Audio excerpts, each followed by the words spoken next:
Good evening, witches, warlocks, sorcerers, adepts, friends, fans, family, and followers to Season 3, Episode 4 of the hit underground occult radio show Knights of the Nephilim, brought to you by my companies Brutal Business Entertainment and Celestial Oddities Radio. As always, I will be your host and guide on this obscure and mysterious journey into magic and mysticism, darkness and divination. I am Rev.Frater Crow of the Coterie of Semil Arcane Occult Order, and I want to thank you for listening in this evening. Whether listening live, streaming after the fact, or you've chose to download this to your device for on the go, I do want to thank you for your patronage and support. It means a lot to us. Make sure you click the like, share, and follow button from whatever platform you're listening to us from, whether it be iTunes, iHeartRadio, Spotify, Deezer, Spreaker, CastBox, Google Play, Amazon Podcasts, or any of the other platforms in between that I might have missed. We air across everything. Feel free to listen where you like. But by clicking those buttons, it moves us up the podcast community rankings, allows more people to discover the show, keeps you in the loop with new episodes as they air, and gives you unfiltered access to our past archives. And I can tell you right now, folks, there's something for absolutely everyone. Whether it's this show here, Knights of the Nephilim, based upon esoteric science, occult doctrine, and ritual magic, bringing on the biggest and best names within the occult, from authors to theologians to ritual toolmakers and everyone in between, or it'd be one of our other shows like The Pong, the Pair of Normal Guys podcast, where we deep dive into content matter of paranormal phenomena and supernatural phenomena, bringing on professionals within that field, or our third show, Uncovering the Underground, interviewing artists from music to modeling, stars of the big screen, comedy, oddities, or everything in between. We give something for absolutely everyone out there. Brutal Business Entertainment and Celestial Oddities Radio, bringing you 100% real and raw underground entertainment. So I wanted to go over a couple things, folks, before we jump into this evening's episode, because I'm sure if you're listening out there, and some of you might be listening after the fact, because you might not be aware that there's even an episode tonight. There's been some strange things happening over the last 2 months. I kind of vanished, and for my fans listening out there, if you could please share this along to everyone that you know that follows the show, and hell, even everybody who doesn't, to bring this to their radar, I would appreciate it. I had the opportunity to buy a house very unexpectedly. My wife and I have been looking to move for the last few years. COVID hit. We kept pushing it back next year, and then we were saying even next year now. And the perfect house for us popped up in the perfect area, exactly everything we've been looking for years. It was up for less than 24 hours before we had made the offer and got it accepted and started moving on the purchase of it. The thing was, we had to then pack our home up very, very quickly, get over here very quickly, get everything closed, obviously, start to work on our new house to get it up and get it sold so we're not juggling the two mortgages. So I was Season 3, Episode 3. Our last guest was Sarah Mastros. We had a great episode together.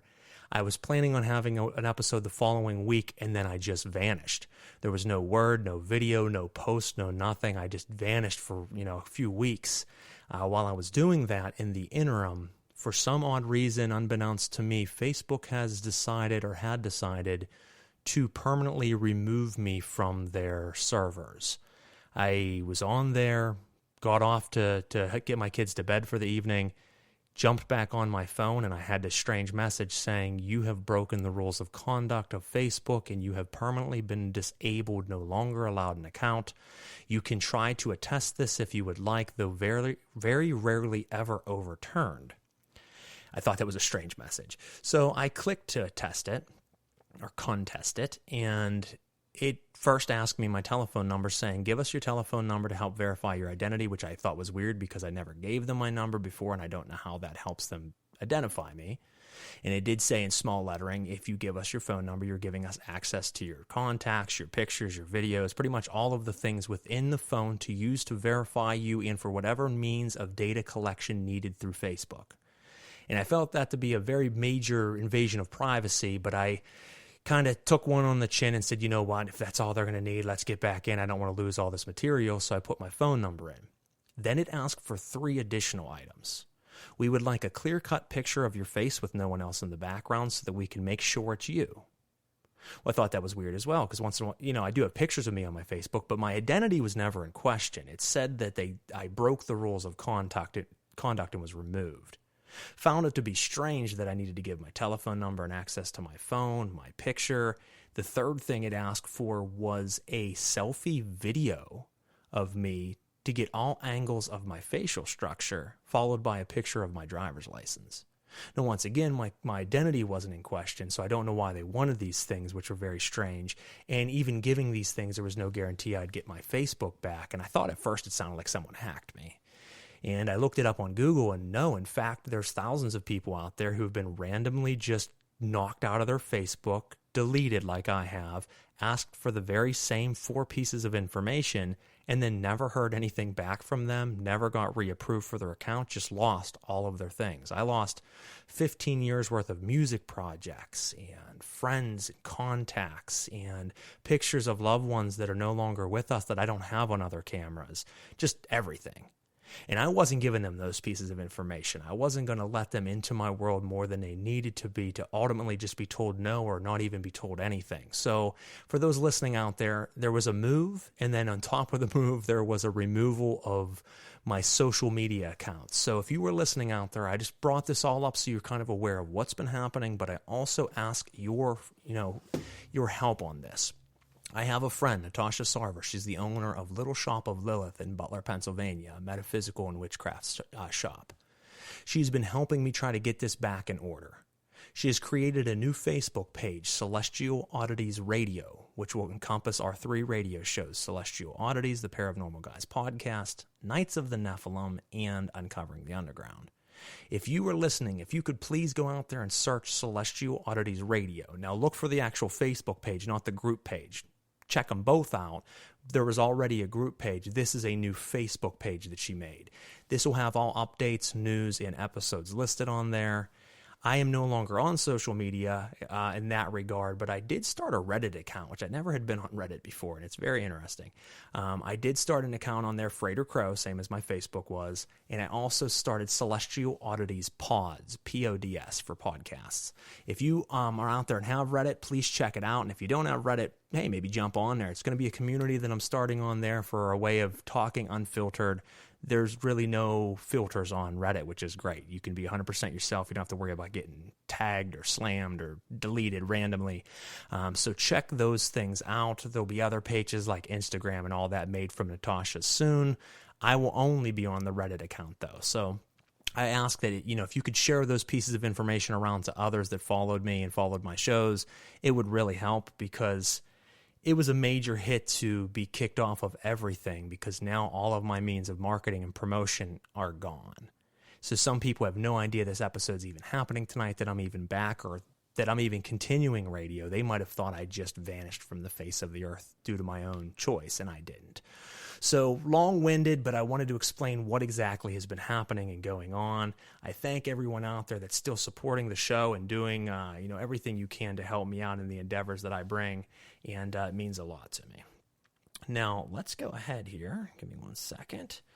And I want to thank my sponsors for the evening. We have Goetic Impressions, Limitless Liberation, Belladonna's Botanicals, The Telemancer, Arsenosis, and Arachne Arcane Services. Throughout this evening's shows, we will take mini breaks to allow you to hear more about each of these companies, what they do, where you can check them out at, and if we have a promo code, obviously give that to you to help save you money on your next order. You will hear 5 of the 6 of them. The only one you will not hear about this evening is Arsenosis. He is my newest sponsor, an amazing toolmaker, one of the best I've ever actually seen. And I just haven't had a chance to get his commercial up, because all of the information I needed was on my Facebook before it got deleted. So I am working to get that all fixed and back up. So make sure you support these companies and support the radio show. Stick around. If you're new to us, we air every other Thursday night, 8:30 to 10 p.m. Eastern Standard Time, deep diving into metaphysical and occult and esoteric topics. It's just always a very good time, bringing on wonderful guests. This evening, we have a return guest. In fact, one of my favorite guests I've ever had on the show, and I was just telling him before the show started that he was my longest episode that I ever had. Normally, we stick around an hour and a half, sometimes a few minutes over. he and I had gone over 2 hours last time we talked. We just kind of really deep dive into all kinds of stuff. And I want to thank Kelvin out there. He's in the chat right now saying, thank you for the update. Thank you, Kelvin, for always being such a great supporter of the radio shows and all that I do. And that brings me to one other real quick point, and then we're going to get the show started. There is an instant messenger feature through Spreaker. Spreaker is our hosting site. That is Spreaker, so speaker with an R in there. You can check them out through Spreaker.com or through Spreaker app on the app market. And not only does it let you listen in on the show like all of the other platforms I mentioned earlier, but it does have a feature where you can talk with us during the show, leave us comments, ask our guests questions, and we always, certainly encourage people being a part of the show and engaging with the show. So we have people already in the chat right now, and if you would like to join us, we would love to have you. So tonight's guest that I was speaking of is Kaedrich Olsen, who is a paranormal expert, internationally renowned author, speaker, and teacher with over 30 years of experience guiding people through their supernatural and spiritual concerns. Living in a haunted house full of spirits taught him how to work with entities of all kinds. Growing up attending a spiritualist church, he learned the art of seance and channeling. His lifetime connection with advanced beings called the Whisperers gave him a keen awareness of the landscape of the afterlife, knowledge of how to work with various entities in powerful ways of clearing unwanted attachments from homes and individuals. Now he brings his gift to help people reach out and safely interact with loved ones and beings on the other side of life. From early childhood and throughout his life, Kaedrich Olsen has led a paranormal life. He is the author of Runes for Transformation, published by Red Wheel and Wiser, which taps into the depths of your mind to connect with the runes within, to affect the world around you. He is also the founder and composer of Goldecraft, combining runes, ritual music, and magic for an immersive experience in the power of rune song. Now, before we bring him on, as always, grab your ritual athames, put on your ceremonial attire, light your candles, and focus your desire. Step into the circle and intone the sacred names. Stare into the flames and get offering as we summon Kaedrich Olsen.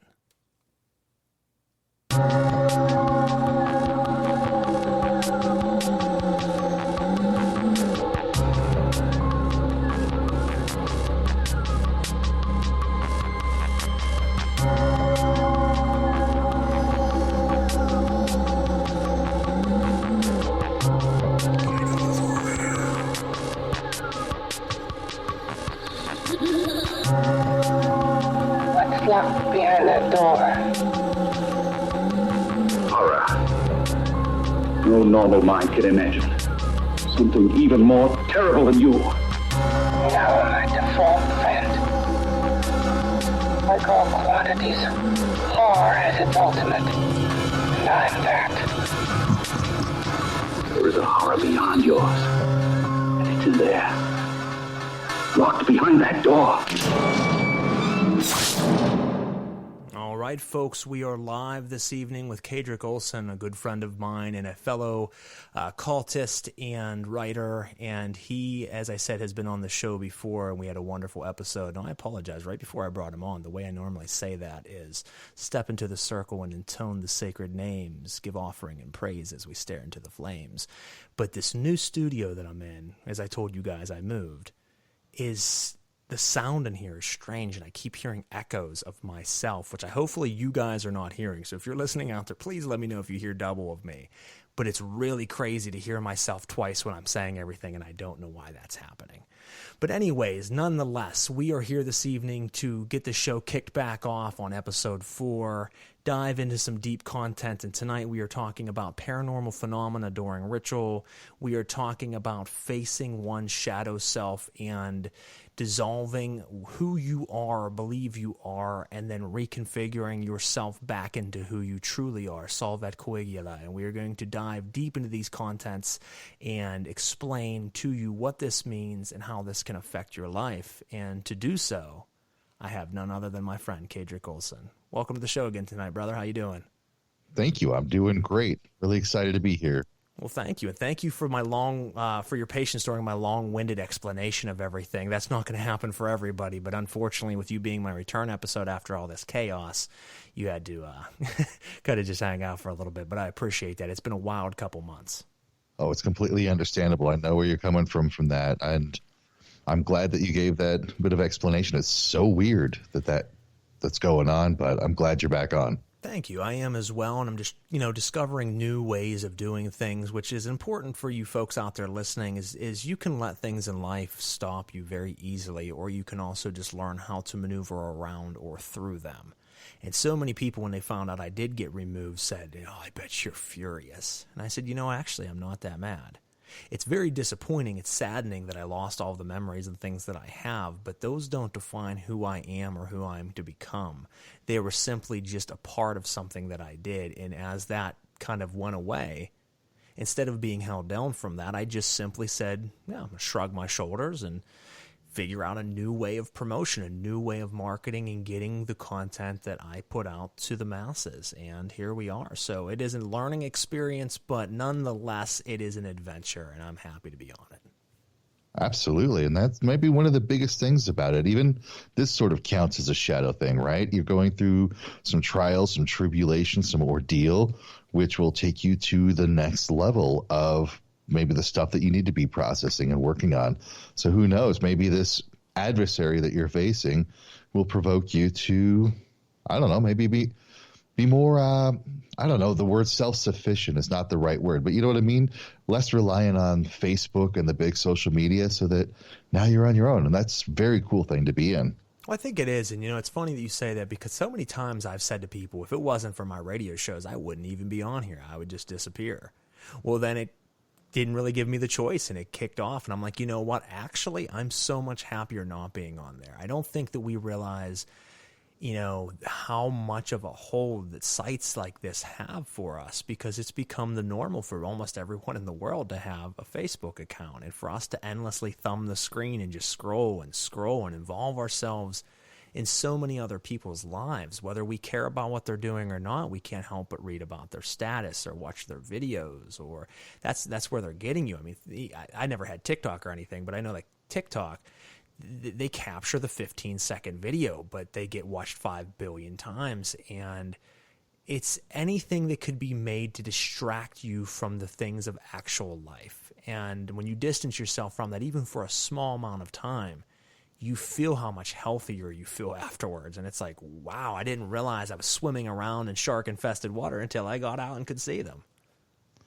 Absolutely. And that's what a lot of these social media sites do, is they are jacking up your serotonin and dopamine to unnatural levels through super stimulus. And you're constantly going, every time you get a like, every time you get some feedback, every time you see something cool and new, it's a serotonin dopamine type boost.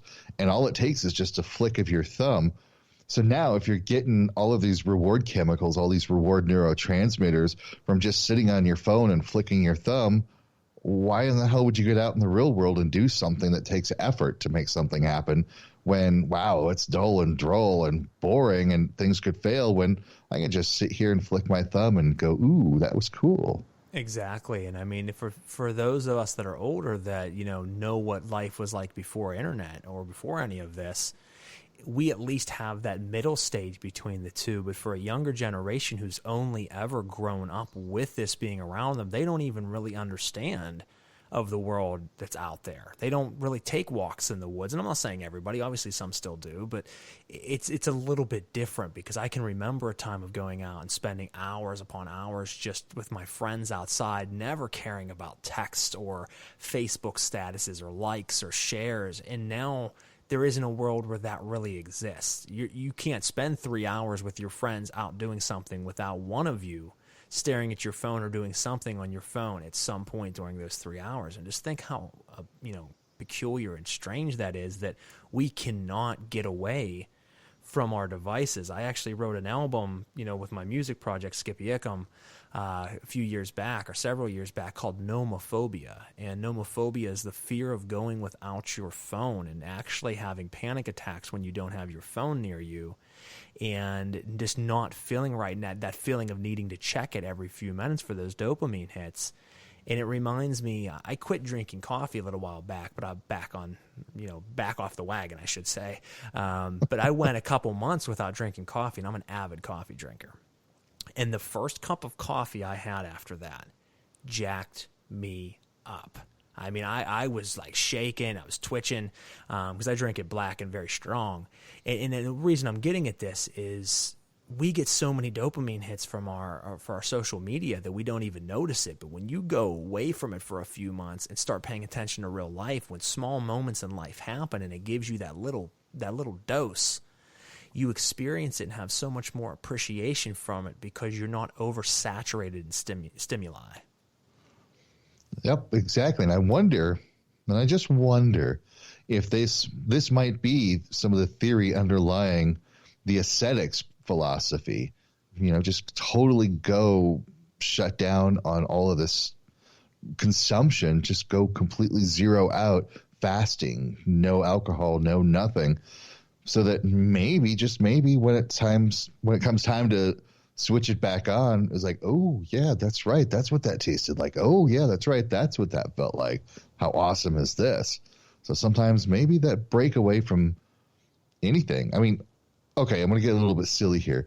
I love ferrets. I've got 3 ferrets. We're looking to get a 4th one. But one of the things that they've taught me is those little buggers get bored with their toys after about 3 months. And you got to switch them out. You got to take the toys away and bring back some toys that they didn't have. And it's like suddenly it's brand new. And then the toys that they got bored with, you bring back 3 months later, like, oh my God, what is this? This is awesome. Maybe I should take a lesson from the ferrets, man, and take a break from things from time to time and go back into it just to realize just how fun it was in the first place. You know what? That's actually a very important lesson, because I've done that several times. Now, sometimes it's been by choice, and sometimes has been because I have failed at my own objective. I've quit everything from caffeine and coffee, like I said, to different types of foods. Twice now I've made a very serious effort to quit eating meat altogether, and I've done very well, but then there's just a breaking point for me. So for you vegetarians and vegans out there, I give you kudos if you're someone who used to eat meat and no longer do, because the toughest thing I've ever done. I mean, I can quit drinking, I can quit, caffeine, like I said, I can quit swearing, I can quit all of these things and still maintain pretty good, even social media. But the tough one for me is meat. I go about 3 to 4 months, I'm good. And it's like the 4-month marker both times, I just started tweaking out. You smell a steak and you're like, but like you were saying, Kaedrich, is that when you go back to it, you have such a more appreciation. The first time I ate a steak, and it was at a really good steakhouse, I went there and every single bite was like ecstasy. I mean, it was like, oh my God, it's the best damn steak I've ever eaten in my life. Like, I left that meal feeling like I was, on a pedestal in the world. It was like also with drinking. I hadn't drank in months, and then I had my first craft beer. I love IPAs, and that first drink was just like, it was like heaven, man. And it's, you wouldn't appreciate that when you have it time and time again, but when you separate from it and come back, you experience that. And I think that's important not only in life, but very important in ritual, to abstain from things for periods of time. And obviously throughout history, that has been a very important thing. Abstain from sex for a certain amount of time prior to ritual. Abstain from drugs or alcohol. Abstain from this or that to be kind of pure. And people think it's like a Christian thing. Oh, you to be pure. No, it's not. It has anything to do with Christianity. It's, purifying the vessel so that you can feel the external stimuli to a greater level. Yep. That's exactly it. We got to get all of those pieces and parts in alignment, coordinated. I keep forgetting this word. Not cohesive, but coherent. There we go. We got to get things coherent. And, sometimes the crap we eat and drink just gets us out of coherence because whatever reason. So it makes sense. And that's, I think, one of the most important parts of ritual is getting your mind set in the proper place, getting your body set in the right place, so that you can be fully focused on what you need to be doing, which at the same time means if your body is such that you can't handle fasting, that if fasting becomes a distraction, well, then don't do fasting before ritual. That's not your thing. Other people I've seen sleep deprived do ritual incredibly amazing on sleep deprivation. But you give me ritual and sleep deprivation, I'm going to be like a blithering idiot. Screw that. I'm glad you brought that up because I have followed pretty firmly throughout my practice over the years different methods. So from, like I said, abstaining for long periods of time, without orgasm or without sex. I've abstained for long periods of time without meat or alcohol or drugs or anything like that. The one that I'm not able to do whatsoever is the sleep deprivation. I have read several different pieces of information where you can make amazing, powerful things happen during ritual beyond the normal if you can get very little amounts of sleep every night. Not because you're creating self-hallucinations or anything, but because it puts you into different types of mental vibrations and mental frequency states. I can't do that, though, like you said. If I'm going into ritual late at night on like a Saturday and I've only got 4 hours of sleep the last 4 nights in a row, I'm falling asleep in the middle of my ritual circle in my temple. And I'm never finishing that working. Exactly. You just got to know what works for you and what doesn't. And I always tell people there's 7 billion people in this world. There's 7 billion correct ways of doing it. As long as you get the results that you need, do it the way that works best for you. You know what's crazy? You said about the 7 billion thing. I seen a thing the other day that said, it didn't say when, but it says we're nearing 8, and it was showing a marker of when the 8 hits, what numbers are in each country. And it was kind of crazy to see how small we are compared to everywhere else in the world, like how big India is and how big Africa is as far as numbers. But it just showed that number that's soon to hit 8 billion people. And I'm like, wow. That's a very interesting point that's might be slightly off topic, but I love talking about it anyway, is I am a big believer, big proponent in the power of the collective unconscious, that at this collective level that, Carl Jung talked about, so many other people talked about, to me, that is the divine creative source, is our collective will, our collective being. Now, we've got these folks in the Western world that say, ooh, the apocalypse is coming. Ooh, nuclear war is coming. Ooh, God's going to come flick his finger and blow people off the earth, or the rapture is coming. And now if we look at the populace of the planet and just how minuscule that number of people is affected by such prophecy, and then we go to, the circles where there's India and China and Pakistan and, the masses amount of people that are there, they're like, no, we're going to be living another day. We want to stick around. Screw your apocalypse. We're here. So we're totally outweighed. And I fully believe that there is no end of the world coming, because a vast majority of these now almost 8 billion people on the planet don't want the end of the world, despite some of those apocryphal preachers out there preaching, here it comes, get ready. Nope, you're outweighed. Not going to happen. Well, I'm glad you bring that up, because the collective unconscious is a very powerful thing, and I think it has a heavy root in belief structures and belief systems, because I, too, heavily believe that we are all tapped into source and all come from source, but that source is a giant cloud of mind. So whether you want to call it the one, the all, the source, the bornless one, whatever you want to name God, it also can be easily said that God is just simply the collective unconscious that we all share amongst one another. And that's why sometimes you have deja vu, because that has happened before to someone else, but you feel as though it's you because you're tapped into that higher level of thought. That's why a lot of things you have believed or thought, and you meet someone else who has the exact same thoughts, because we all share at some small, minute level the same brainwaves and thoughts and consciousness as one another, being passed around in some type of unit that we don't fully understand, but it bleeds into each and every one of us. And I, have noticed over the last several years, and I'm sure you have as well, that there, people say it's the Great Awakening, and I'm not talking any type of like political thing going on or all this dumb stuff that's been happening in the last few years in politics and QAnon and all this stuff. I'm saying the Great Awakening is a real thing in general in the human populace, where there is a lot of people starting to really want to search deeper into their spirituality, into who their higher selves are, into what is out there and what is beyond what they have been indoctrinated in at birth. And I have noticed over the last 10 years a heavy change, not even across the world, but even locally with people searching. Have you noticed that yourself?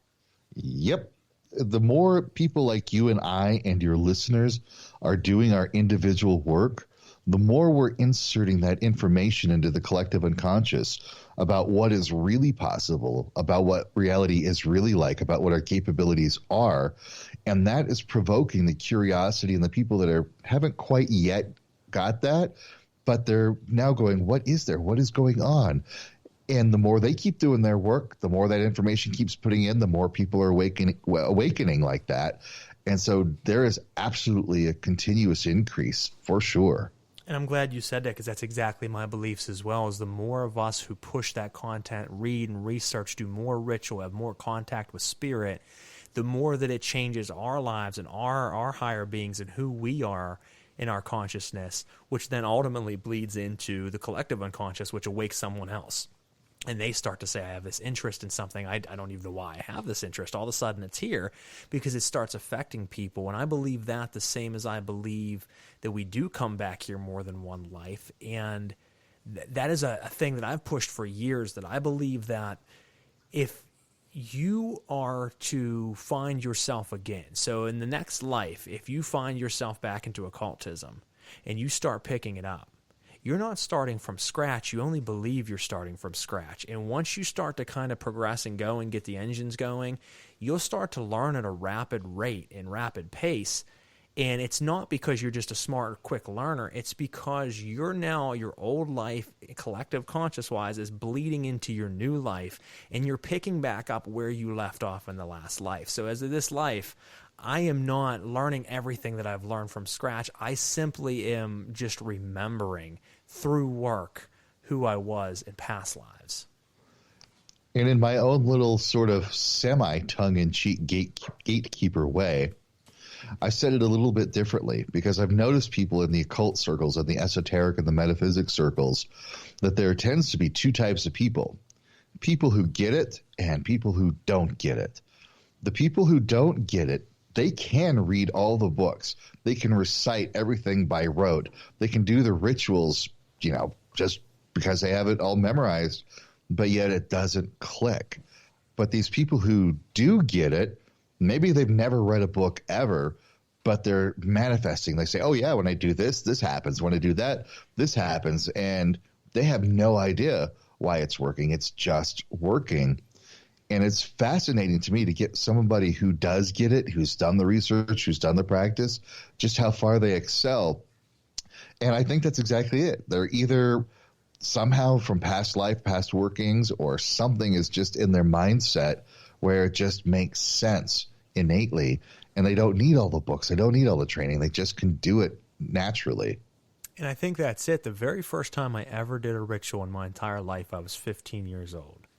And I hadn't been studying very long at all. I had only ever read one grimoire and didn't even follow it to a T. I wasn't one of those Puritans that had to have the robe exactly the right length or anything like that. I was 15. I didn't give a damn about anything. So I'm like, I'm just going to go out and do this. I'm going to recite the words. I'm going to add my own little feel to it. I'm kind of breaking off of the pattern, and I'm going to do it how I choose to do it, and we'll see what happens. Well, it was one of the most powerful rituals to this day that I've ever had. And I've talked about this on the show before, where there was a human possession of my best friend who was with me at the time, who wasn't into occultism, but he was kind of around for along for the ride. There was a full-blown demonic possession, and I feel bad because he's never been right ever since then. But everybody knew what they signed up for. So it taught me at that point in time I needed to study harder and learn more of what I'm doing. But the reason I bring this up is there was something peculiar about that. It wasn't just I got lucky the first time and caused something to happen, or I was just foolish messing with things I didn't understand. I had started this very first ritual and this manifestation as an absolute adept from a previous life. I mean, whenever I spoke, the spirits listened. Whenever I invoked, they came. It was beautiful. But it also taught me, okay, I have this power, but I don't remember my full power. So I need to read and research to learn or relearn and remember who I am so that I can do this efficiently. And I think that kind of taps into the Akashic Records, because I think we do have that collective unconscious. I think that all of our past lives are kind of held there in some sort of record or platform. So when we do rediscover ourselves, it's like taking out an old CD and popping it in again. You're like, oh, I remember this jam. And it takes a little while. It might be hazy, but then it starts to kind of pick back up and you remember those pieces. And I believe that is, as you said, some people just get it and can jump in. Some people only know the theoretical side of it. But I believe there is a bleed through of some sort.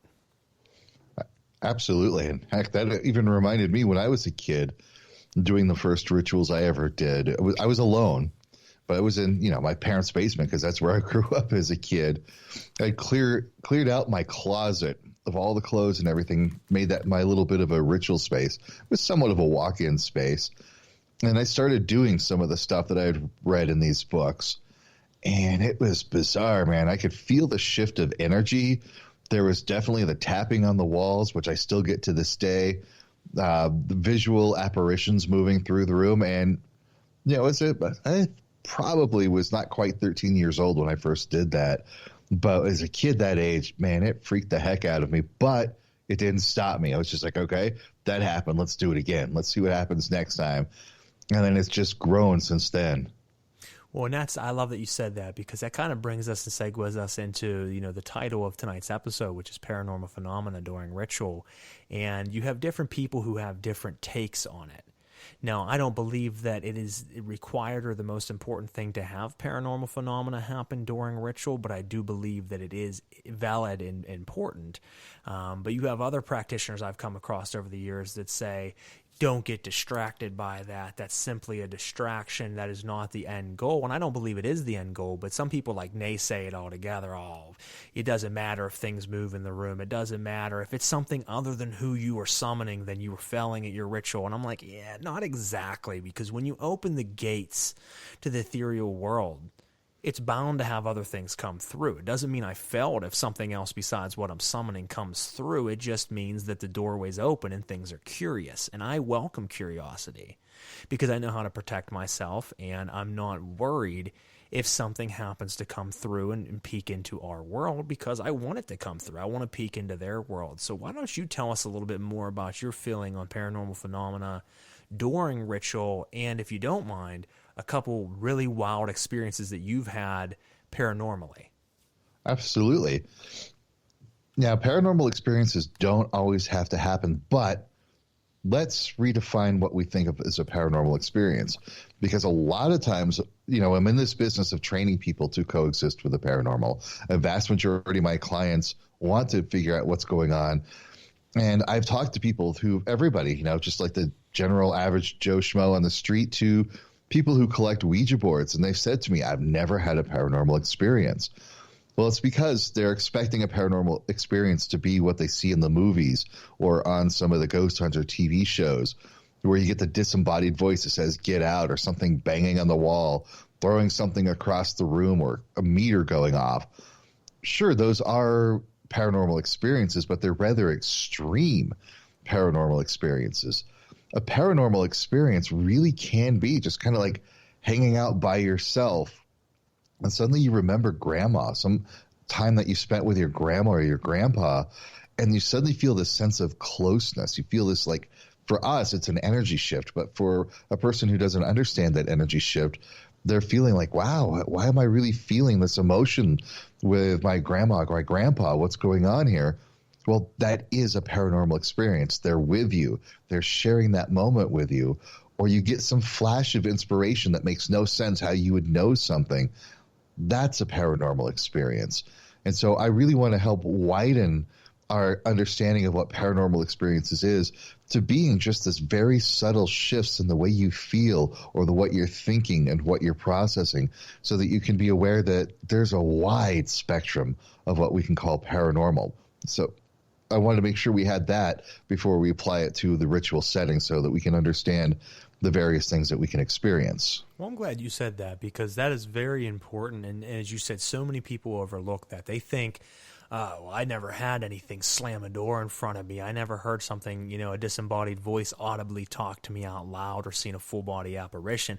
Yes, those are paranormal experiences. But as you said, so is for some reason taking a walk into the woods and the wind blow by you and you have an uncanny feeling that you need to change direction and walk this way. And as you walk that way and you come to a stream, you see one of the most beautiful scenes that you've ever had with flowers and everything around you, and you feel called by something. Something is paranormally, something out of the ordinary is calling you there so that you have that experience. Same as you thinking of your grandparents or your parents, out of nowhere. Spirits affect our lives, folks, every day, all day long.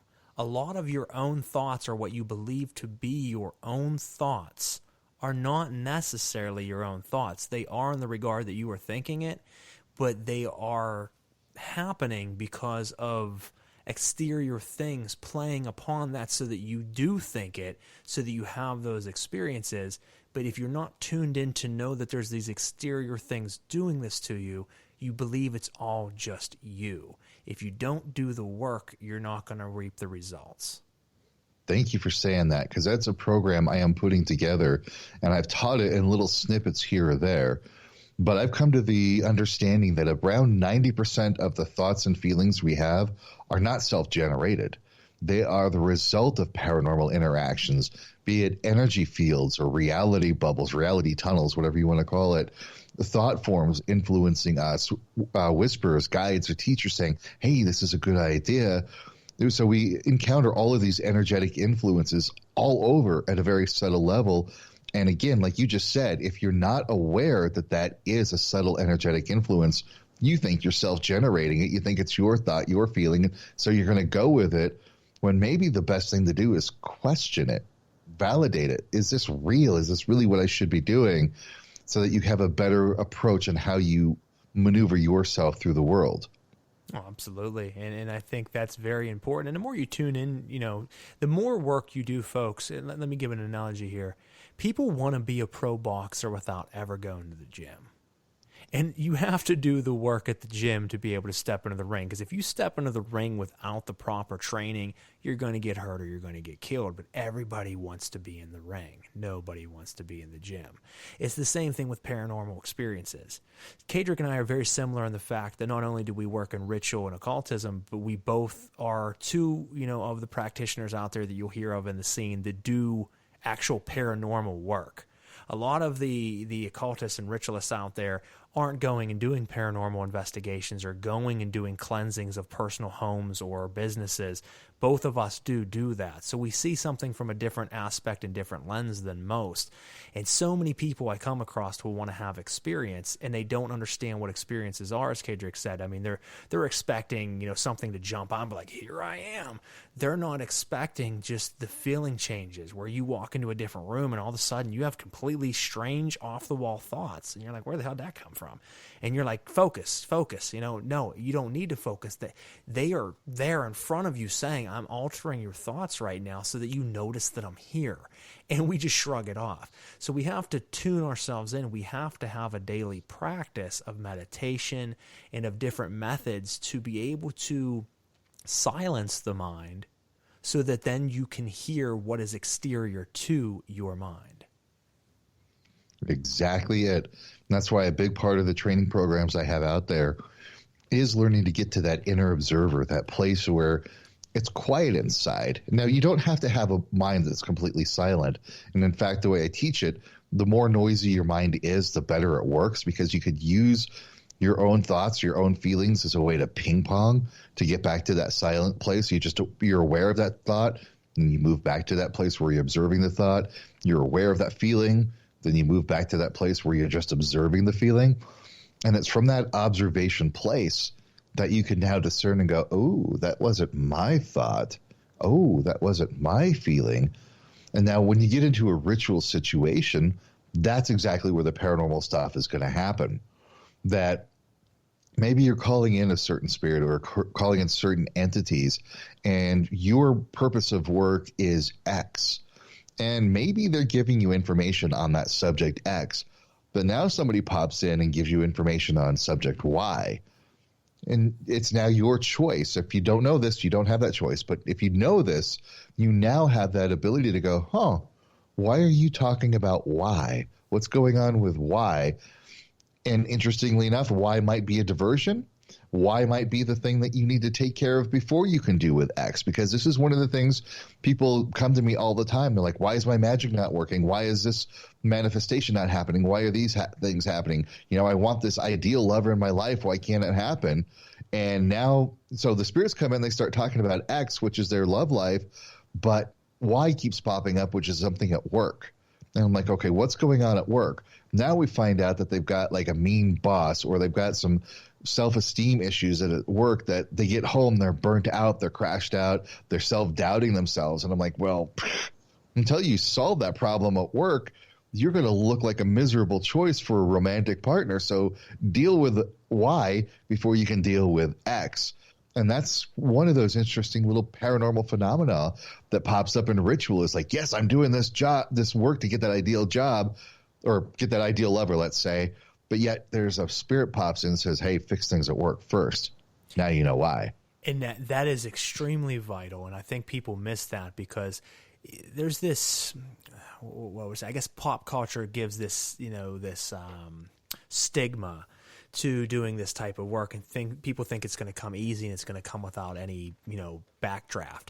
And the truth is, folks, a lot of times when you're working with spirits and you're trying to change things in your life, that is exactly what will happen. But it doesn't happen how you think it's going to happen. It happens how it needs to happen. And using that same, reference that Kaedrich just gave, but in a little bit of a different light, you might say, I want to be happier in life, and I want to be more successful and be more known. And then 3 days later, you get fired. You are broke. You can barely make it through. You have no more income coming in. Your girlfriend or your lover leaves you at that point because you don't have that coming. Everything falls apart, and you're like, what the hell is going on? I asked for things to get better and my life's in shambles. Sometimes the castle has to be ripped down so that you can use the foundation to build a better one. And people don't seem to understand that the obstacle that you have in front of you that you're focused on, sure, it is an obstacle, but sometimes you go to tread backwards and reface those obstacles that got you to it so that you don't have to break through to get over it, so that you can change the ones prior to it so that it never even takes place.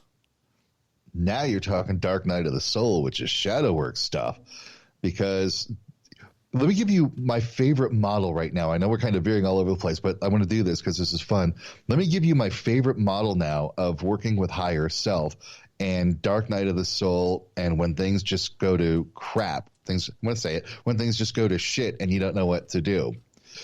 Let's say you want your life to get better. You have a good idea where things are going and you want it to get better, but we're going to use the analogy that you're on a roller coaster. You want things to get better, but nope, you're approaching the top of that big hill when everything is about ready to go down. You feel it coming. You feel that energy. You feel that scare. You're freaked out now. It's like, oh, crap, here we go. We're going to go down. Everything's going to fall apart. How do I get off this ride? How do I get back? How is this done? How do we get out of here? Why did I make this choice? What do I do? Well, that's the Dark Night of the Soul kicking in. Meanwhile, higher self is actually back at the dock at the beginning of the ride going, oh, hell yeah, that was fun. Let's do this again. Because it sees the entirety of your ride. It sees the beginning, the end, the middle, the result of it. And sometimes the best thing in your life is higher self being a complete jerk and kicking that reset button when you go, okay, great, I want to have this happen, I want to have this happen and this happen. And higher self goes, yeah, that's why we're here. Let's get rid of all this other crap out of the way so we can start doing that. Boop, reset button. Now you're stuck jobless, homeless, no lover, no family, no help. Like, what are you doing? And higher self is like, good. Finally, we can build this thing that we need to do. Big time shadow work there. Yep, clear the canvas so it's ready for painting of the picture. And that's important because and people don't see that. Like I said, we're so focused or so taught to be so focused on that one thing. This is what I need.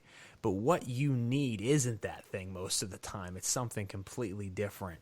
But you have to do several things to get to that need. And yes, I think shadow work, as we talked about, which is one of the things we wanted to jump into this evening, is very, very important, but it's also very heavily misunderstood. And one of the ways I know that that is the case, obviously other than just in general, is one of the things I've seen become very popular in the last few years is people wanting to work on the left-hand path, people wanting to work the authr or the authr, the klipot, from Judaism or from Kabbalah. And they have these grandiose theories and ideas of what the klipoth tree is, the shadow tree, the other side. And some of it's right, some of it's completely ridiculous, but it is, yes, you will have interactions with what I call the one-to-one counterparts, external beings that are external, but they're also inner doorways to your mind, because a lot of beings, folks, everybody wants to look at the Crowley or the Antoine LaVey. Oh, they didn't believe there were real spirits, or they did believe there were. Here's the thing. Both are true. A lot of spirits you work with are exterior to you while also being interior doorways within your inner psyche. So it's not that they are made up by you. They do exist outside of you, but they are also at the same time a part of you. And when you work with them, they will unlock a doorway within your mind to take you to higher levels of consciousness. So in a way, you are taking yourself there by working with these spirits, but also they are outside of you. So it's a one-to-one inner-external, exchange there. Now, the reason I bring this up is working the shadow tree, the klipoth. You will come into contact with spirits, and everybody's like, you have these real hardcore left-hand path types that are like, I want to be surrounded by these demons, and that's cool, that's fine, but they talk about it like it's just this thing to meet and work with all these spirits. No, it is to unlock these things subconsciously within your mind that'll cause you misery. Why would you cause yourself misery? Because as Kaedrich just said, there's that person back at the beginning of the ride watching your lower self go through torment while the higher self saying, you know what, that was awesome because I seen the purpose of it and what it's supposed to cause. So if you have anybody out there talking about working the authr and how great it is and how cool it is and this and that, those are people who never actually did the work in their life. Because most of us who actually do that style of workings and magic will tell you that it has been the greatest, yet also the most terrifying and most brutal things that have happened to us in our life, because it makes us face pieces of who we are that we have walled up. It makes us face pieces of ourselves that we didn't even know exist, and it makes us face trials and tribulations that would crush most, and it'll either kill you or it'll make you into a king, and only you can decide that, and only you can decide that while on the path, not before, only when you're faced with it and it's in front of you. Exactly, and that's exactly how the shadow work works, is you've got to get into the deep, dark, ugly, awful places that you don't want to look, that you don't want to accept, because you're basically literally casting light onto the shadow, and that light is that knowledge, that awareness, and you cast that light into that dark place and you realize what it really is, what the importance of that is, what your secret power is, all of these important things.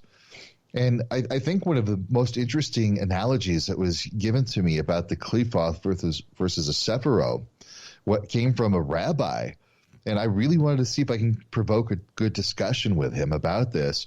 And he said the sephiro are like light bulbs, different wattages, different intensities, different styles of light bulbs, but they all give light.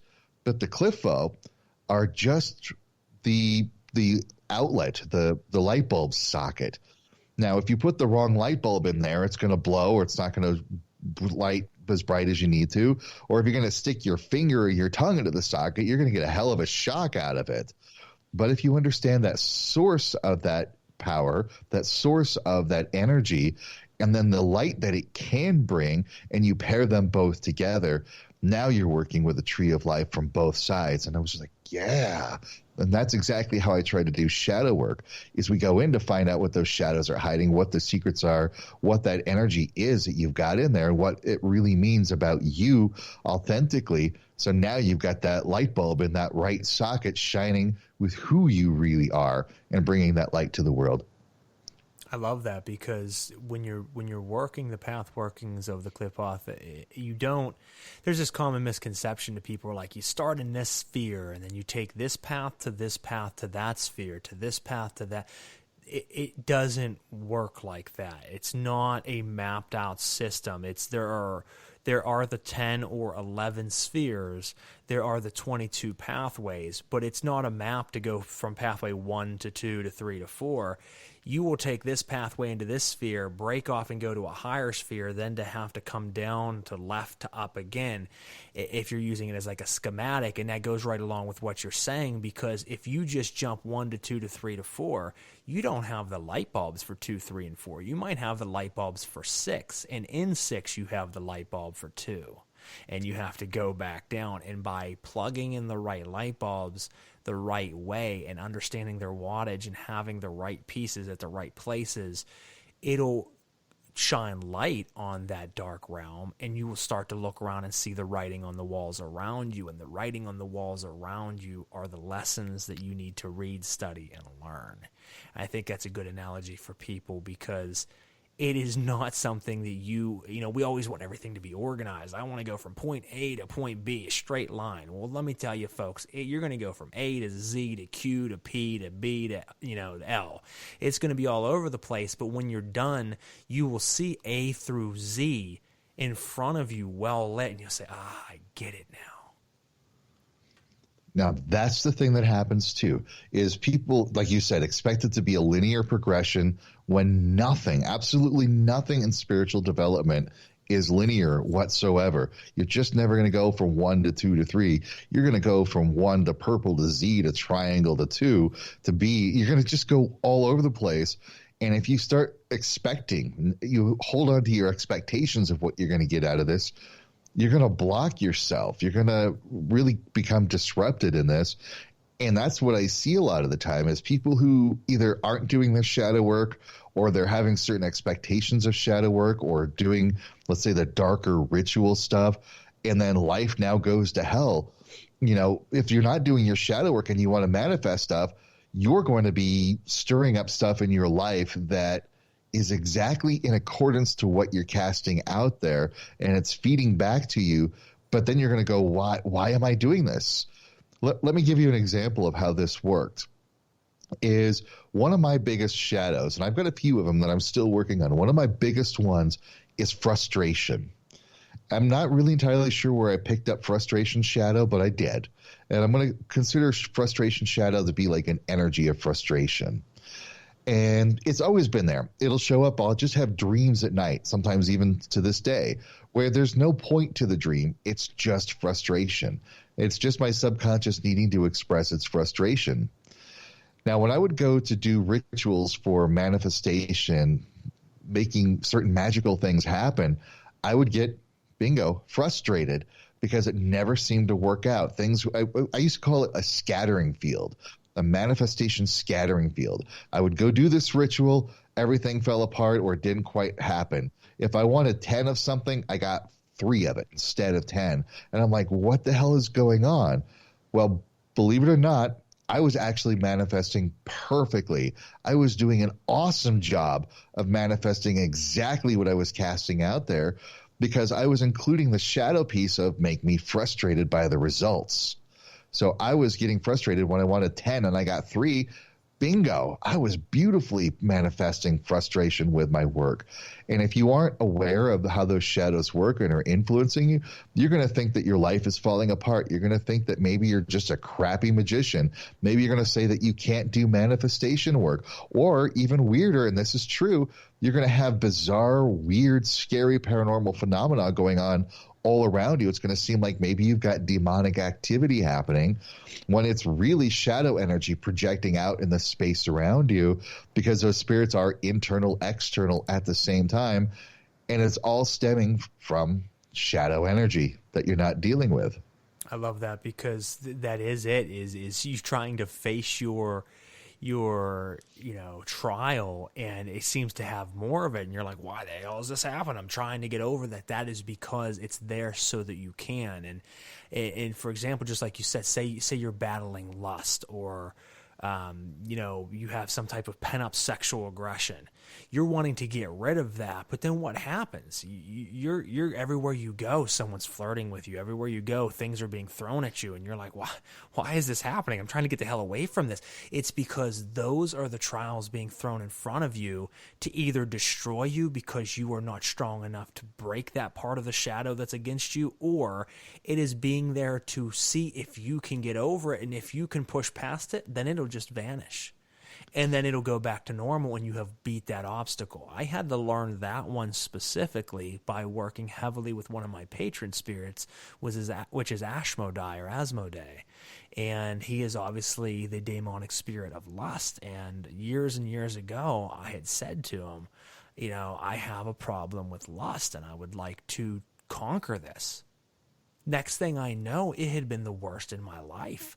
Everywhere I went, it was just all around me. And I'm like, what in the hell is happening? I ask you for help and you're trying to kill me here. And then, like you said, I was like, aha. I'm like, I get it. And it flicked a switch in my mind and I shut it all off. And as quickly as it came, it just vanished. And it was like getting to the top of the mountain. I could finally see a clearer view. And that was a shadow that I had to beat. And it sounds, some people are like, oh, this is all psychological. It is very psychological, but it is also external because, as you said, there are phenomena that will happen associated with these things, especially when we use the talk of the Klapoth.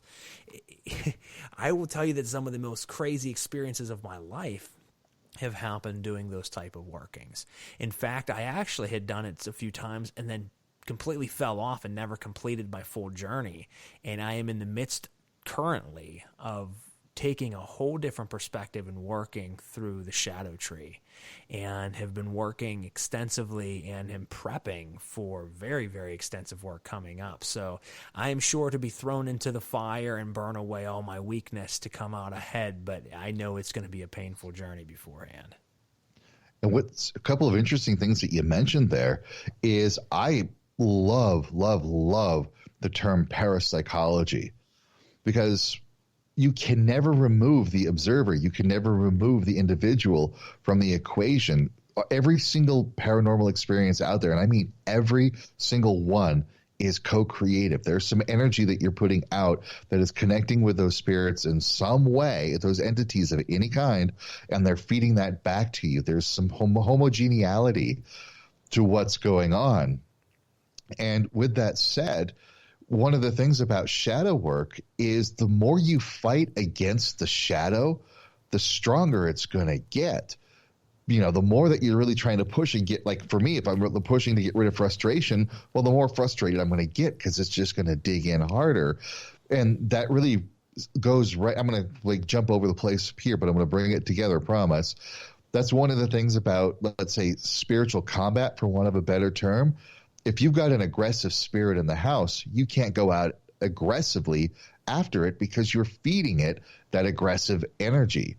So the same way, if it's shadow work, you've got the stuff. Well, if you're having massive lust, don't fight against it. Don't let it go. But we got to find another way of dealing with it, because the more you're fighting against the shadows, the more you're fighting against the spirits, the more you're pushing back against these negativities, the more it's actually going to cause this ripple feedback effect throughout every single area of your life. And I'll bet you a lot of people out there are going, oh, shit, maybe that's what was going on, because I saw this thing going on in my life. I pushed back against it. I had these spirits happening. I fought against them. This thing was going wrong in my life. That boss was being a jerk. That lover I had was being a complete asshole, whatever you want to call it. I hope it's okay to cuss here, but absolutely. All these people are just being this. And I'm like, no. It's you. It's you. You're fighting against you. And when you stop projecting it onto other people and saying it's other people, it's other spirits, it's other things, then things are going to shift. But until you do that, those shadows are going to push back. Those spirits are going to push back. And it's going to look like they're making your life a living hell. When, yeah, they are. I love that. And before we jump in any further on this, folks, that is a perfect spot to jump in and a strong point to stop on for a moment. We're going to go ahead and play you a couple of our sponsors' commercials, and we'll pick right back up after these messages on Knights of the Nephilim. Knights of the Nephilim podcast would like to thank our sponsor, Belladonna's Botanicals. Belladonna's Botanicals is owned by Jennifer Vatsa, a left-hand path and poison path witch, certified aromatherapist, herbalist, perfumer, skincare formulator, and incense crafter who designs and has created a massive product line consisting of over 300 products, with new ones being released every month. Belladonna's Botanicals provides high-quality, handcrafted metaphysical and self-care products, including flying ointments and oils, herbal tinctures and elixirs, herbal smoke blends, ritual oils, powders, incense, radionically charged crystals, ritual bath products, fragrances, and bath and body products. Jennifer draws inspiration from the spirits she works with, and they often have requests. Anecdotally adding that as she was creating her product lines for the dark goddesses and demonic gatekeepers, that King Paimon showed up requesting his own product line as well. She often directly channels what they would like to be included in their products, in addition to her own ritual workings along with known correspondences. She also has a popular left-hand path-oriented YouTube channel where she posts content on everything from podcasts with other occultists to her gnosis from working with different spirits and various topics pertaining to her craft and creations. You can check out her product line at www.belladonnasbotanicals.com. Again, that is belladonnasbotanicals.com. Or check out her videos on YouTube by searching her name, Jennifer Vatza. That is Vatza. Thanks, Jen. Knights of the Nephilim podcast would like to thank our sponsor, Arachne Arcane Services.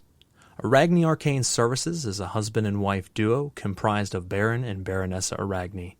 With over 40 years of practical experience, they are masters of the occult arts through various practices and paradigms, such as necromancy, high magic, black witchcraft, and more.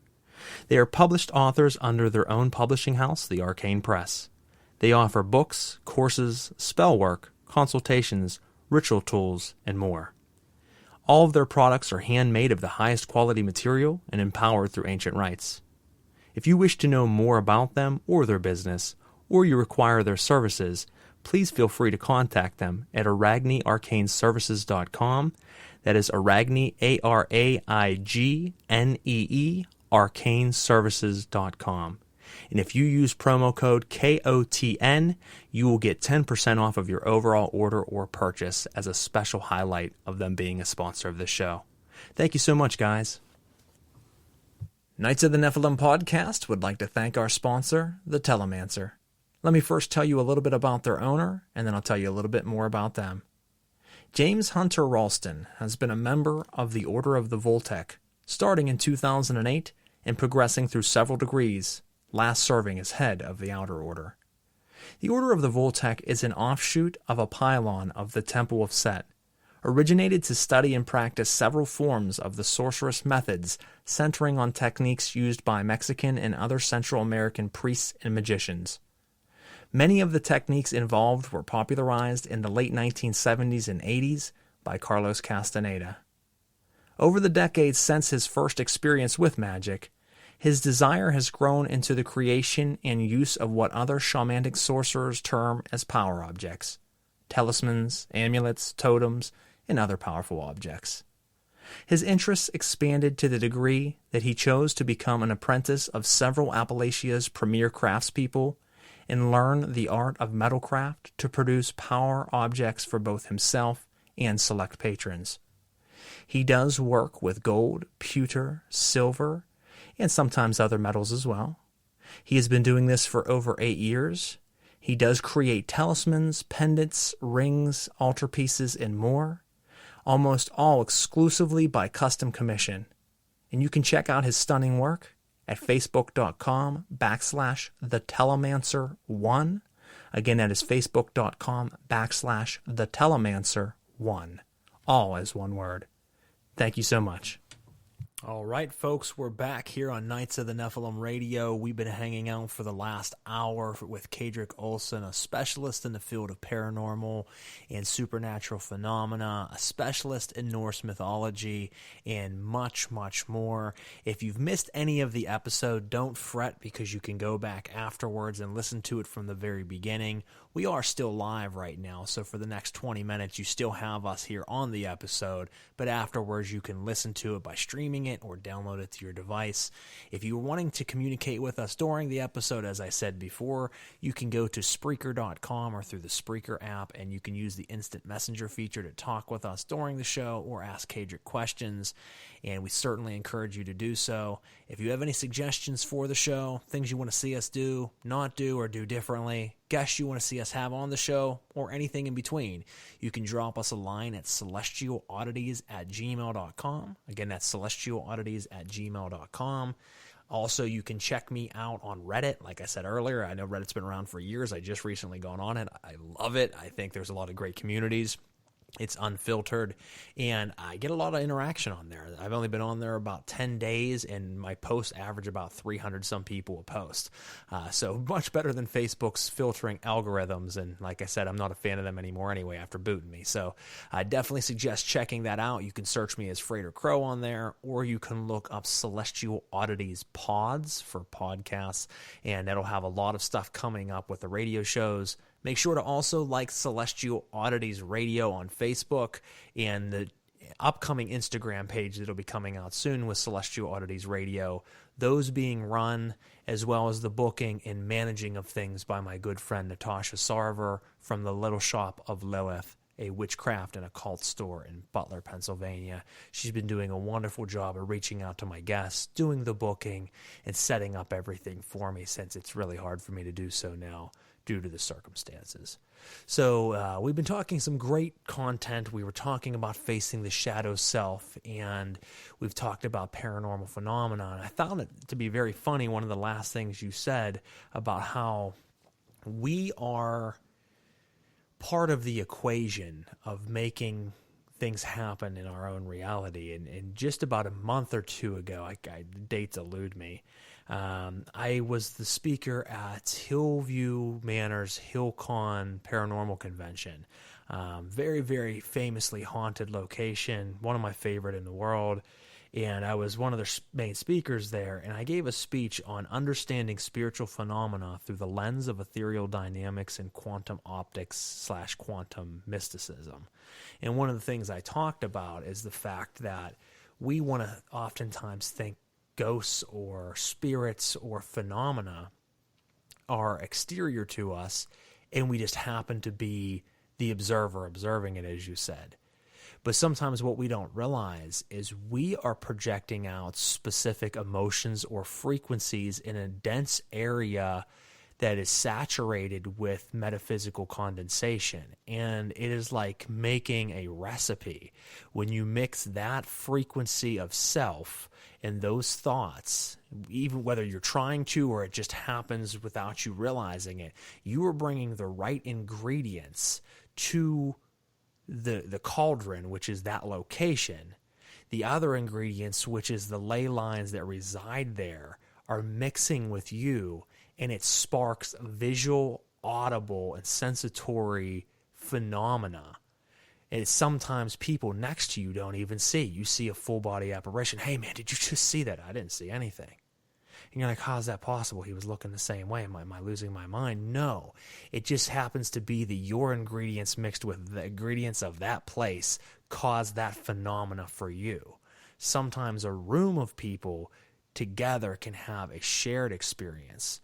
And I had said during this speech, have you ever noticed if you put 5 firm believers in a room together, they will have phenomena?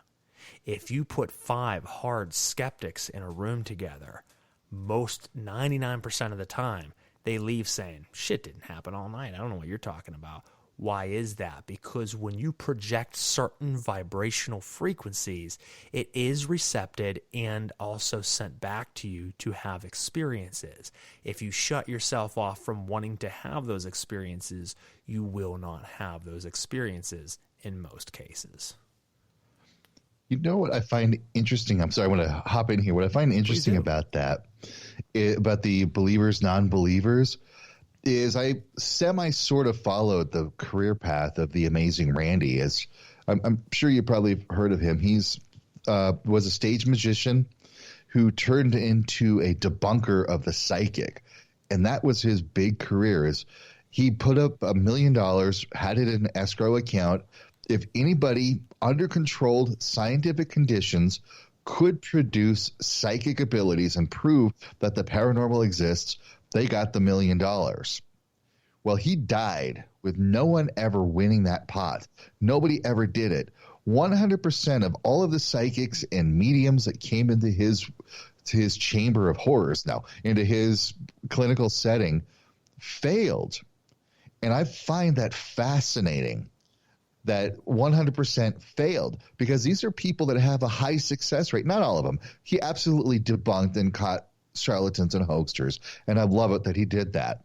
But some of these legit psychics and mediums have a great success rate outside of his clinical setting, but they failed 100% of the time there, which tells me the amazing Randy actually proved himself to be true, because he set up this like scattering field, this diminishing field, or whatever you want to call it, that produced zero effect of the psychic ability.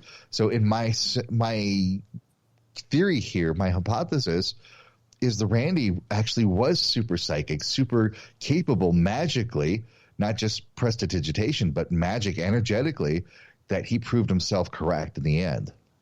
No, I agree with that, and I think that is there's something to be said about that he had set up a location with vibratory, frequencies there that were not going to allow someone else to succeed and do what they do there. They were overshadowed by his psychic ability, whether he realized it or not. And that goes along with what I was saying, is that if you put 4 people who highly believe in a room, they're susceptible to be overtaken by your frequencies that you are then causing physical or auditory manifestation. Now, that is not always the case. Sometimes there is truly exterior phenomena that happens. But I have even experimented with this on some level, where I've taken people out to a very saturated area with ley lines and high activity, world famous locations, people that truly believe but maybe have never really had an experience. I've sat down and gotten to my hypnagogic trance-like state, and I have focused heavily on phenomena happening. And wild phenomena has happened for these people. Now, I'm not saying that is all me. What I'm saying is I was the spark that started the fire that they all got the warmth from. So you were able to use your mind as a weapon, or your mind as a catalyst to cause other exterior phenomena to happen outside of a ritual setting, so that other people can have a shared experience of phenomena. But if you have 4 people in the room who absolutely don't believe, their frequency they're casting out would have to heavily be trumped by yours for them to have that experience, or they will actually stifle yours. It's only when those random one-off things happen when we're not expecting. Most skeptics aren't changed by going into an area like that as a skeptic and then coming out as a believer. Skeptics oftentimes will say, I used to be a skeptic. They had something happen completely random. They're at their own home and turn around and there's someone standing there, an apparition, and they're like, what the hell was that? And it vanishes. That is enough to change them. But when they go into a setting like that, oh, this is supposed to be a phenomena, building with phenomena, I don't believe this shit. And they go in, oftentimes they don't, because they go in with that mindset. They have to be caught off guard for that to be changed. Yep, this is what I call the believing seeing dynamic. Something happens in one way or another, be it internal, external, coincidence, or whatever, happens to cause somebody to believe maybe just a little bit. And because they believe just a little bit, now they can experience it just a little bit. That experience reinforces that belief, which then opens that door a little bit further. And this back and forth happens, that the more they're experiencing this stuff, the more they're believing it, till it gets to the point that that door is wide open. They don't have to believe it. They're like, well, yeah, this is just a natural part of our world. What do you mean you don't see this? You weren't hearing this. You weren't feeling this. Doesn't everybody do this? Which leads me to one of my big rules of interacting with the paranormal. The more you interact with the paranormal, the safer it gets, because you understand that co-creative dynamic back and forth, and you realize it's not as scary as all of these TV shows and movies would have you believe, and that you are the source of what this creation is. And you're like, cool, Now I can handle it. I can do it because this is just naturally what we do. I agree with that. Yeah. I mean, if you become accustomed to it, you're not giving that pushback that you mentioned earlier, so things flow more naturally for you and you don't have much problems.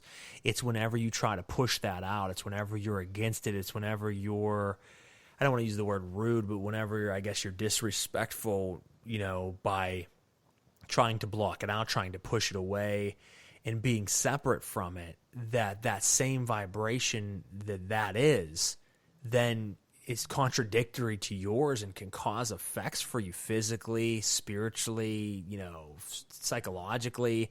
That can happen because now you're trying to hurry up and shut the door on floodwaters that are coming, and instead of shutting it out, it's just going to break your door down. But if you just leave the door open and say, okay, I just need to learn how to swim, then you're going to be okay. And that's the big rule. I love that you have that in your course and what you're teaching, because that is a big thing. So like I said, I think you and I are very similar in a lot of the ways we believe, and that just really strengthens the fact that the reason we do believe very similarly on a lot of these things is because we're actually out there doing the work and we're involving ourselves in the paranormal world aside from just ritual, and doing it in a sense of, and I love how we have that delineation, or at least I say it all the time. I'm like, there's ritual and then there's paranormal, when really they're the same. It's just they're different methods. But I always kind of distinguish them because obviously if you're summoning a spirit and it shows up, that's paranormal. But when we were talking about paranormal activity during ritual, I mean if I'm summoning Belial and the door behind me swings and then something slides poltergeist style across the table, which has happened, that is what I was talking about. But summoning the spirit itself is paranormal. But you have to be open to it, folks. If you start to block it out, that's when trouble happens. And that's a big thing during ritual. People will start to do the work. They think this is cool. Being an occultist is not for everyone.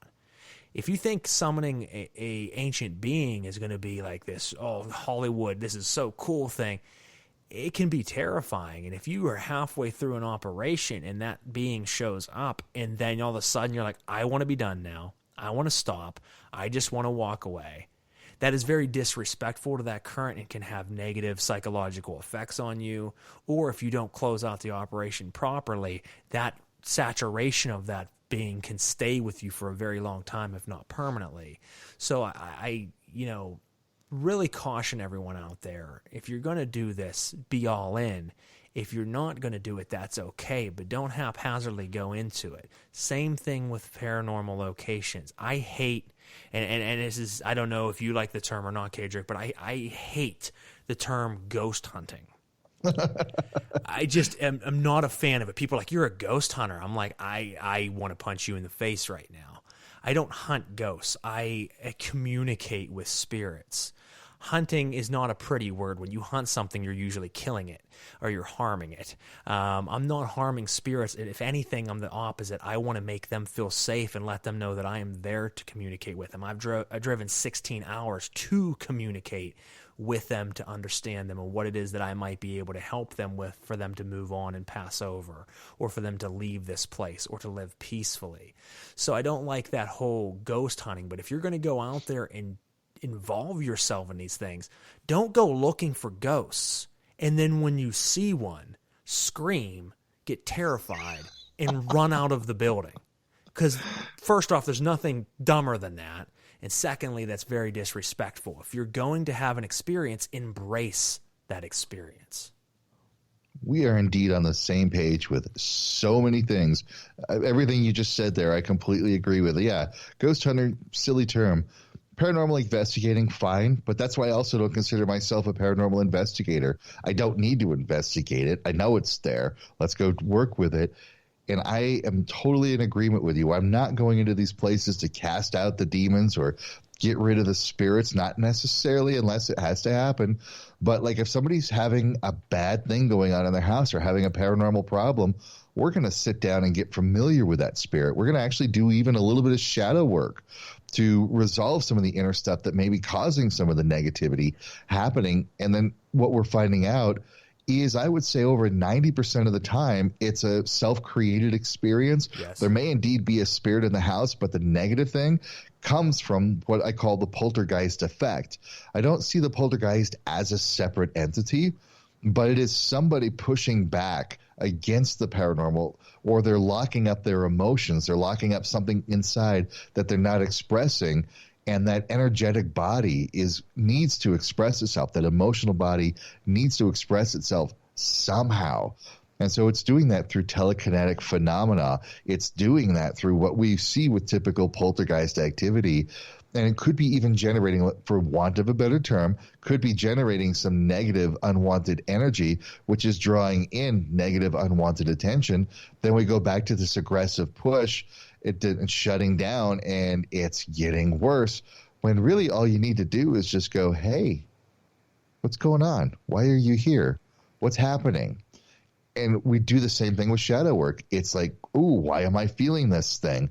Let's go into this. What is that feeling about? What is it teaching me? What are we doing here? And so weirdly enough, the solution to most, and I'm going to say most, but not all, most paranormal problems is the same solution to when your manifestation sucks, to when you're having a lot of shadow problems.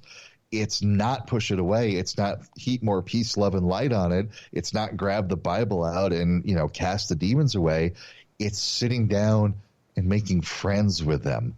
It's sitting and saying, hey, what are you all about? What are you doing here? Why are you doing this? And how can we work together? And then all of a sudden the dynamic just instantly shifts and everything changes from that moment that you're willing to shed that light onto it and say, what are you all about? I agree. I mean, a lot of times people, as you said, most of the time when you go to these bad hauntings or these negative hauntings, it a lot of times is something being manifested by someone living within that house. Whether it's some type of psychological disorder and they're casting it out that way, or there's just a lot of negativity, or there's abuse, or there's something happening. They're what I'm putting out like a metaphysical outfit in the ether. And like you said, there might be a spirit there. That spirit sometimes is wandering around just looking for a way to be able to do more, to be more powerful, or to show itself more. And you're putting out this negative energy coat. And it's like, well, look at that coat. And it slips it on. And it's like, oh, I like this. And now it's causing more phenomena to happen. So you're feeding it, but then you're pushing it away, get the hell out of my house, and being all negative. So you're feeding this thing. It's like sticking out food for a stray feral cat. And then when it runs up your porch to eat it, you slap the damn thing. Well, obviously, it's going to be pissed off. So then more negative energy happens, and then you're more negative, and you're feeding it more, but then you're beating the shit out of it when it comes to eat. It doesn't make any sense, folks. You're feeding it, but then you're mad that it's eating. You, as Kaedrich said, you sit down and have a heart-to-heart talk, you will a lot of times diminish that problem, and it'll either go away or it'll come to an understanding where you can live side by side with this spirit, because let's face it, so many times people will call me up, want me to come out to their house because there's a haunting. And they're like, get rid of it. I'm like, well, first off, it's very rare I ever get rid of a spirit. I will talk to it. But it has just as much, if not more, of a right to be here than you do. So I will try to come up with a way that the two of you can live in the same area cohesively together. But I'm not just going to go in there and be like, get the hell out of here. You don't belong, because maybe it does belong. Maybe it's a spirit of the land that's been there for thousands of years. And it's not right of me to go in and try to cast it out.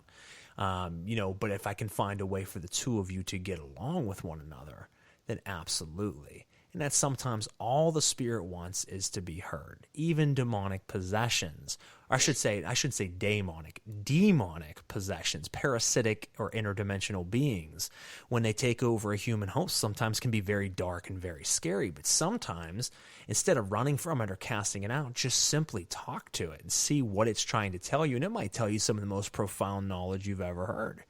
And one of the reasons that Catholic priests or Catholic exorcists, look into the statistics, folks. It's not easy to find, but look into the statistics of how many Catholic exorcists over the years have died, kind of mysteriously or in strange manner, because they're not approaching it as Kaedrich and I said. They're not approaching it with understanding or talking to it. Their method is to bind, and their method is to cast out with force.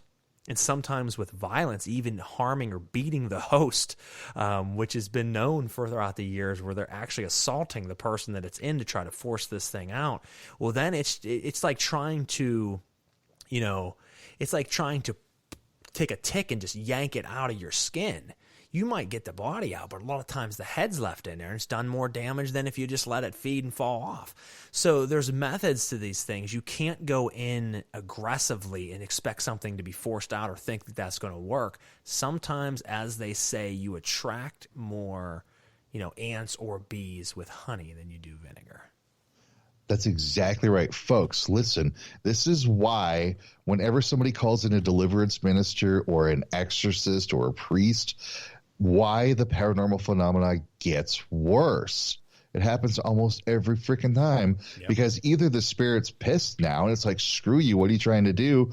Or what I've actually seen more commonly, and this is kind of hilarious, is it might be a person or some other tricksy kind of spirit there that really doesn't mean any harm. They're just maybe a prankster, or they got a really weird sense of humor. And now you bring in the exorcist and they're going to go, oh, hell yeah, you think I'm a demon? Let's bring it on. This is going to be great. Yeah. Let me give you a show. Exactly. So you're getting exactly what you put into it. And I'm going to have to do my soapbox. I have to. As much as I'm grateful for Ed and Lorraine Warren in the 70s and 80s to help bring the paranormal to the maybe more of a mainstream forefront, I hate the way that they did it, because they are self-professed demonologists. And in so many of their cases that they quote-unquote investigated, sure, there was paranormal phenomena happening. But as demonologists, 100% of the time, everything that they went to and encountered was a demon, and they stirred up the problem. They made the problem worse. And in a lot of times, they left people just in dire straits going, what the hell do I do now? This thing is terrible. So we need to stop looking at the paranormal as a scary demonic thing, and that it's more of a natural part of our world that we can co-create and that we coexist with, and that is a natural part of being human, not this weird demonic realm trying to seduce or possess or destroy us. It just doesn't work that way. And very rarely is it something of malicious. I shouldn't say malicious, right, but of demonic. Now, once again, I'm separating daemonic, which is replete with wisdom. It's not a spirit trying to help you with knowledge, and demonic, like a parasitic entity. Very rarely is it ever a demonic possession or affliction. It might be, as Kaedrich said, just a trickster spirit or a angry spirit of human dead that was an asshole in life and is after death, and he's causing some problems. But people all the time are like, it's a demon. It's a demon. No, it's more certainly probably not. And one thing I'll finish this with, and then I'll let Kaedrich tell you where you can check out his stuff, and we'll wrap up for the evening, is going to be, please, it's okay if you want to go out there and I'm doing the winky face ghost hunt, or do investigating or research. Okay, that's fine. It's okay to do these things. But please do not put yourself out there to investigate people's private homes and businesses or do clearing or cleansing of spirits if you have absolutely no knowledge of doing so. In this field, I constantly come across teams or individuals promoting themselves or marketing themselves as someone who can come out and rid you of the spirit affliction that you have. But meanwhile, they know absolutely nothing. They're there to get their rocks off on the paranormal phenomena that happens in someone's home. But as Kaedrich just said, what happens is at the end of the night, you as the self-proclaimed exorcist, go home and go to sleep in your comfortable bed and house. But that person who was already being afflicted, let's say, or believing they are, now has to live with an entity who is pissed off or riled up even more. You are not helping them, and you have only made it much, much worse and possibly putting their lives and safety in danger by you wanting to have experiences or more phenomena. So it's okay to go do public or private investigations. It's okay to go out to graveyards with respect and try to have, phenomena happen. But please, there is that dividing line that if you do not understand the depths of spiritual, communication, please do not tell people that you can do these things. And that's where I will end it for the night. And Kaedrich, I would like you to tell any last words that you have for the listeners out there, where we can check out anything that you got coming up and coming out, and anything else you would like to wrap up with. You got it. This is where I want to talk a little bit about what I do and how I work with people. Because if we draw it to a baseline, I teach people how to coexist with the paranormal. At the same time, I don't consider myself a light worker. I'm a shadow worker. I'm somebody who works on the darker side of spirituality to help you find the light. Now, outside of all those sound bites, what does that mean? It means each and every single one of us has some sort of shadows within us, something in our life that doesn't work out, that didn't go the way we want it to be. We grew up maybe in homes and communities, families that really set us off on a path that's not in accordance to who we are. And so we've got to deal with these shadows. We've got to go into this stuff. And we're seeing life. We're seeing paranormal phenomena, things that are just scary. They're awful. They're miserable. Things don't have to be that way. You don't have to go through all of that stuff. And this is why I started working the way I do, is because I've worked for really decades now, helping people with spiritual growth and spiritual issues, but I kept seeing the same things over and over again, and their spirituality, how it affects their day-to-day life, their jobs, their relationships, everything going on in their life. And I'm like, okay, we need to get to the root of all of this stuff. So whether it's dealing with paranormal issues, your spiritual growth, all of this kind of stuff, we're going to go into the deeper, darker things. We're going to go into, why do you feel bad? What are these negative, self-deprecating thoughts that are going on in your head repeatedly? Now, those self-deprecating thoughts might be a spiritual attachment telling you the same awful things over and over and over again, but it also might be the voice of one of your parents saying the same disparaging things over and over again. So we need to get to the root of that. And that's exactly it. If it's an attachment, we're not going to just clear the attachment away. We're going to go to that attachment point and find a way to clear that attachment point so that it stays gone. If something's going on in your house, we're going to talk to it. We're going to figure it out. And then we're going to get to the root of why this is happening. And you're going to walk away every time. Everybody gets homework when they work with me. You're going to walk away with skills so that you can take care of this stuff on a continuing basis. And so if you want to work with me, we got different ways of doing it. Check out my website. Kaedrich.com is the best place to go. The very first thing that you're going to get is a paranormal awareness test. Just pop in your email. You're going to get access to a video with 5 simple activities so that will help you be aware of what your paranormal abilities are and how you use them. And then if you click on the services tab, you can get one-on-one training with me. You know, we can do like an 45 minutes to an hour and a half session, depending on what you need. And I've got online courses. I just launched, I'm really proud of this one. I just launched a 5-week seance certification training program that will take you from somebody who may know a little bit about seance or nothing at all, through everything from setting up seance to using the tools of seance, developing your abilities, what to do when things go wrong. You're going to get all of that. And I'm sorry, this is going to sound salesy, but I'm proud of this. This isn't salesy at all. I've done some digging, and I've seen other seance courses online. They're like maybe an hour or 2. Mine is 49 videos over 7 hours. It's the most comprehensive, detailed seance program out there. And last one, I'm sorry, I do have a 6-week Shadow Ascension program where we go deep into the deep, dark stuff and clear that out. And I can tell you, without bragging, that's the truth. I've had clients that have gone through this program who've reported complete life change just going through this one. And I'm seriously, it's not bragging. I'm just so proud of the clients that have gone through the Shadow Ascension program. It just blows me away. So yeah, check out Kaedrich.com. You get access to all that. Plus, I'm on Facebook, Instagram, YouTube. You can find me all over the place. Just look for my name, Kaedrich. You can't miss it. Thank you. You heard it, folks, and I support this man 100%. He has been, an awesome guest, not only last episode, but this episode as well. One of my favorite guests I've ever had, and I'm not just saying that, that is the truth. Very fun to talk to, very informative, and as you guys have heard, very similar in a lot of ways to myself and the things that, we both do in this field. So make sure you go to Kaedrich.com, support him in his courses, pick up anything that this man has released, because as I say on all my shows, you guys and your support is the lifeblood that keeps us doing what we do.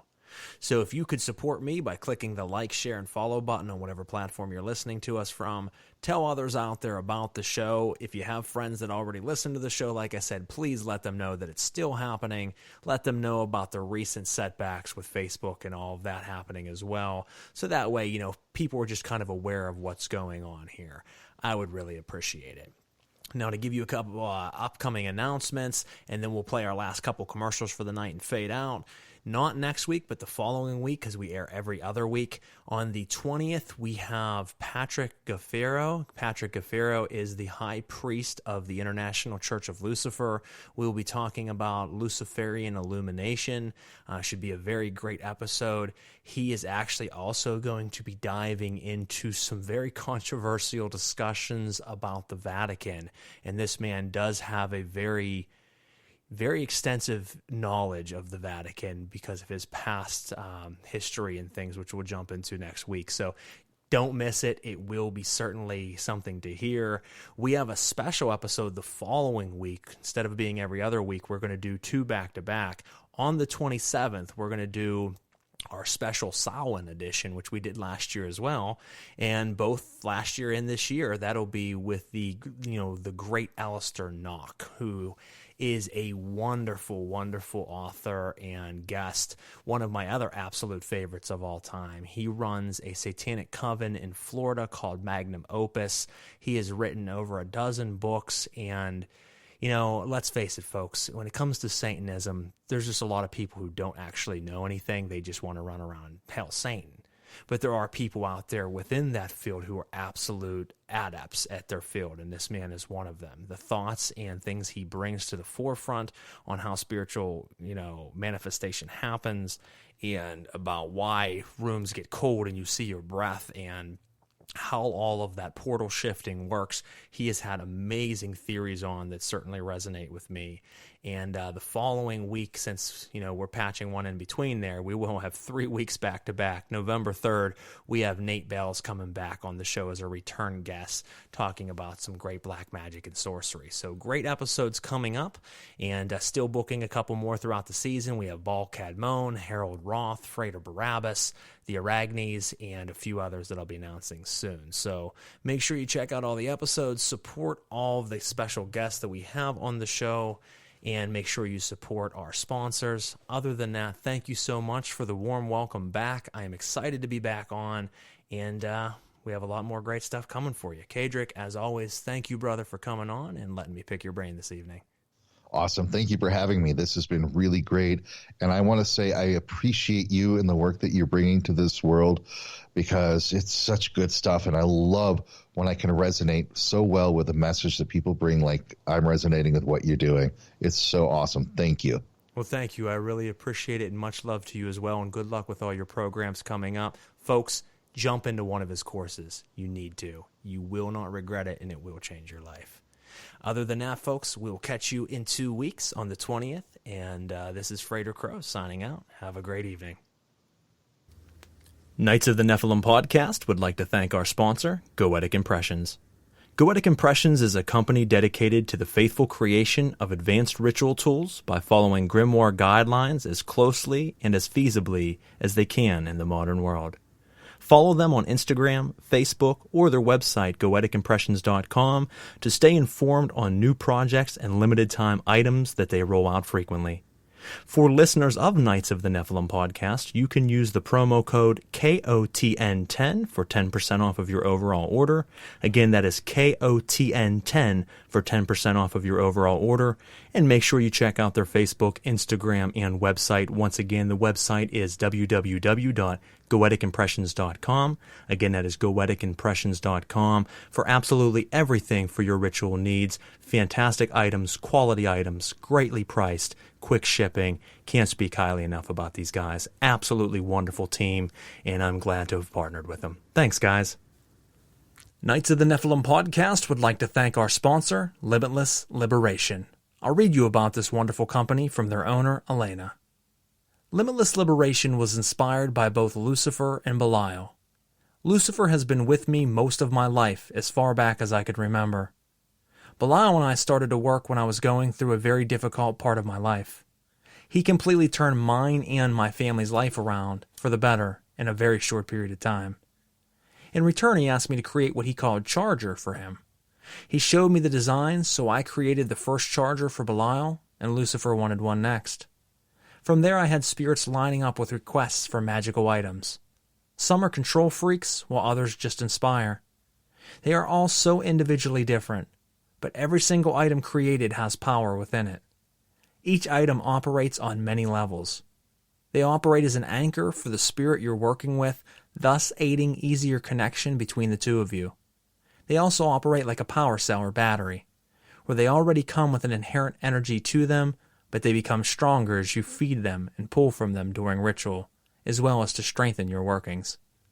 Limitless Liberation continues to grow to honor the spirits that we love to work and build relationships with.